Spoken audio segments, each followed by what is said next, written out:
Israel और Iran संघर्ष के बीच वैश्विक ऊर्जा आपूर्ति पर मंडरा रहे संकट को लेकर समाजवादी पार्टी की बिल्हौर विधानसभा से पूर्व प्रत्याशी रचना सिंह गौतम और बिल्हौर विधानसभा अध्यक्ष विनय यादव ने केंद्र सरकार की ऊर्जा नीति पर सवाल उठाए। उनका कहना है कि यदि वैश्विक पेट्रोलियम आपूर्ति के प्रमुख मार्ग समुद्री मार्ग में किसी भी प्रकार का व्यवधान आता है तो उसका सीधा असर भारत जैसे आयात पर निर्भर देशों पर पड़ेगा।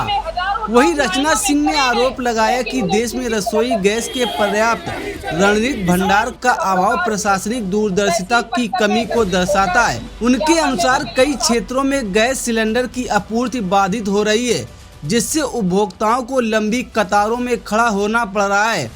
आज बिल्हौर की सड़कों पर जो मंजर देखने को मिल रहा है वो सबका साथ सबका विकास के दावों को दिखाने के लिए काफ़ी है। अजीब विडंबना है, जहां सरकार एक तरफ विश्व गुरु बनाने की बात कर रही है, देश को विश्व गुरु बनाने की बात कर रही है, वहीं एक तरफ हमारे विधानसभा की महिलाएं, बेटियां, बड़े बुजुर्ग सुबह 4 बजे उठकर गैस एजेंसियों के बाहर लाइनों में खड़े होने को मजबूर हैं। क्या ये वही अमृतकाल है जिसका सपना मोदी जी ने दिखाया था? महंगाई पहले से ही कमर तोड़ रखी है महंगाई ने, और आज जनता इतना परेशान है, महिलाएं परेशान हैं, भूखे प्यासे लाइनों में खड़ी हैं और कालाबाजारी चरम पर है। प्रशासनिक चैन की नींद सो रहे हैं।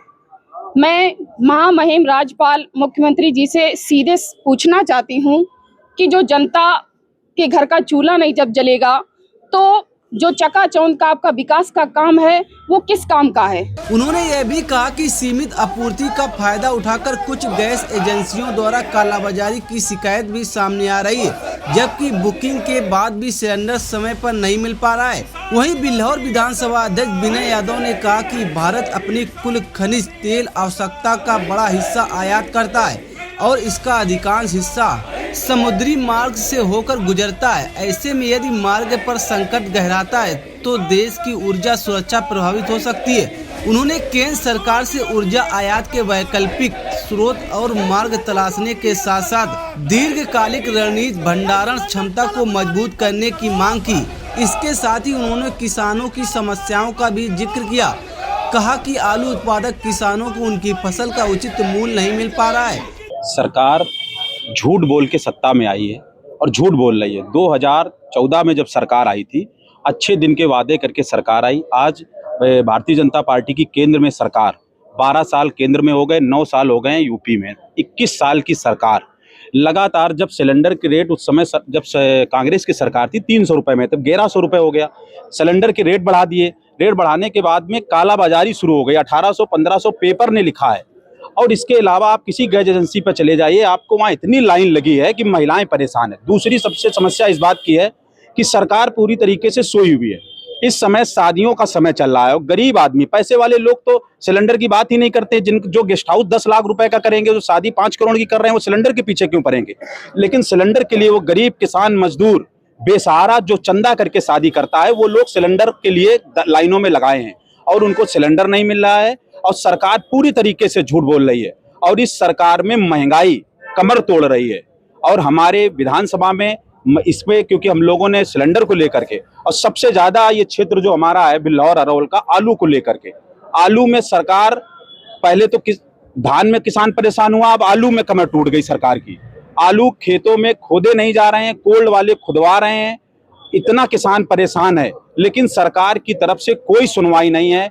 हम समाजवादी लोग विपक्ष के लोग हैं। और एक आपको बात बता दें, ये जो भी मुद्दे हैं, मैं उनसे कहना चाहता हूं, जो सनातनी की बात करते हैं, हिंदू की बात करते हैं, उन लोगों के मुद्दे हैं। सिलेंडर, वो किसान कोई जात नहीं होती, आलू की किसान की कोई जात नहीं होती, कोई पार्टी नहीं होता, कोई भी जात का किसान होता है। सारा किसान परेशान है सिलेंडर से। सोना चांदी नहीं बनवा पा रहा, 2 लाख के ऊपर सोना चांदी हो गई, उस पर आप सरकार ने जवाब नहीं दे पा रही। शादी में 10 लाख रुपए की जेवर बन रही है, वो आप बात नहीं कर पाए, तब तक आपने सिलेंडर बढ़ा दिए, तेल बढ़ा दिए। इसके अलावा कोई भी मुद्दे इनके ऐसे नहीं है।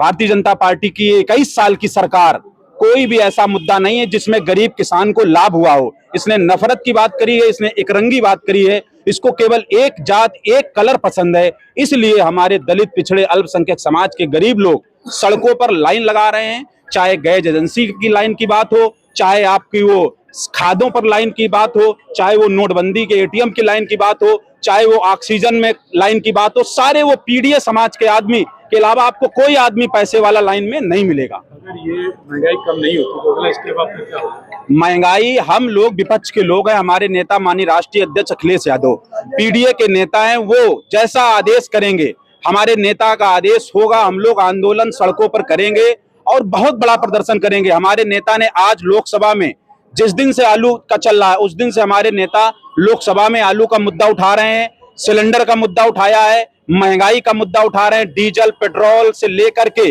सारी चीजें महंगी हो रही हैं।